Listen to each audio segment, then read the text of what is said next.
Hello and welcome back to our Welcome next back, matchup. space friends. Oh, okay, you got it. Go, Ravy. Go ahead. Today we have Manifest Destiny versus Verge of Collapse. This is going to be a good match. We've got Verge of Collapse using a setup that we've seen a bunch of times before. It was very popular yesterday and did very well. Manifest Destiny has brought something out of the box. It might work. It's a pretty creative team. Manifest Destiny's team is two Tornadoes, a Hugin, and then a whole bunch of Hawks fit with what looks like it's going to be Damps and light missiles. So Manifest Destiny, they're a small Empire-dwelling corps, and they're going up against, Alliance, I should say. They're going up against Verge of Collapse, which is a Wormhole corps. The Wormhole corps have had pretty good success in the Alliance tournament, so let's see if they can keep that up. So the match is now started. It's worth noting Manifest Destiny is the team that made it to the semifinals in Alliance Tournament 7. So they have had tournament success in the past. It'll be interesting to see whether they can bring that back this year, because they haven't done too great in the last couple of years. Well, that setup that they're using has been proven earlier in the tournament, but I really kind of like this this new Hawk kiting setup that the Wormhole Corps Verge Collapse has brought. Oh, actually, it's Manifest Destiny that's brought the kiting Hawks. That's what I meant. Verge of Collapse, I think, has probably the stronger of these two teams in this matchup. The fact that you can't alpha through a Sleipnir is going to really, really hurt the effectiveness of the Tornado team. But we'll see what they do. At the moment, almost all the damage is being applied to the Scimitar for Verge of Collapse. These light missiles can hit from a very long range when you're set up right for it. And so the Hawks make excellent kiting ships. The Sleipnirs and the Scimitar are damped so far. It's going to inhibit their ability to get locks. So far, not too much damage being applied to Manifest Destiny.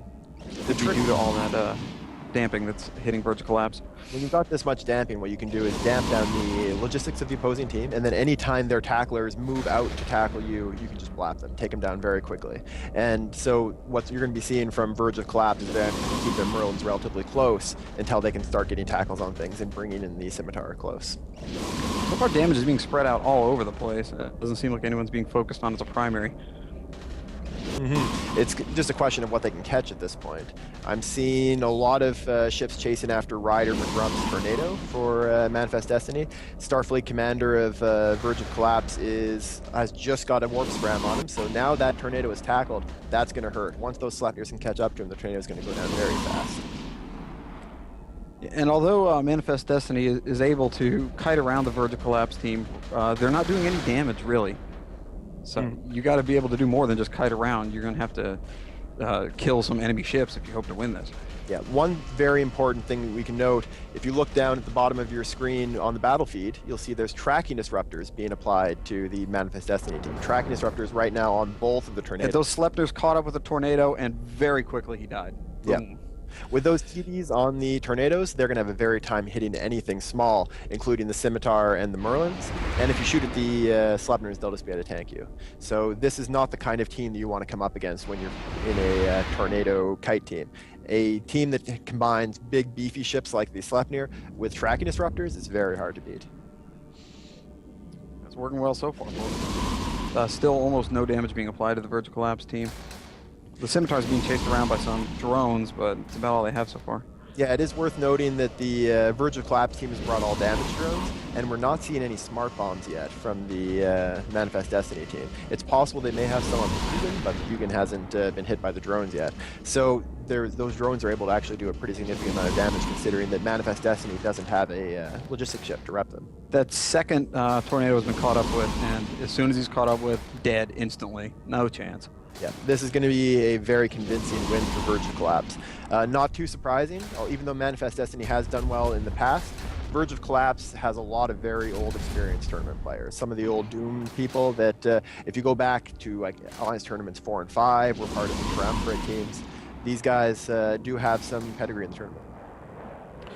Yeah, I liked the Hawk team. I like the Hawk model. I think it's got those really cool spinning jet engines. I wanted it to do well, but that Sleipnir team has been tried and proven so far in these 6-man matches. It's just really hard to overcome.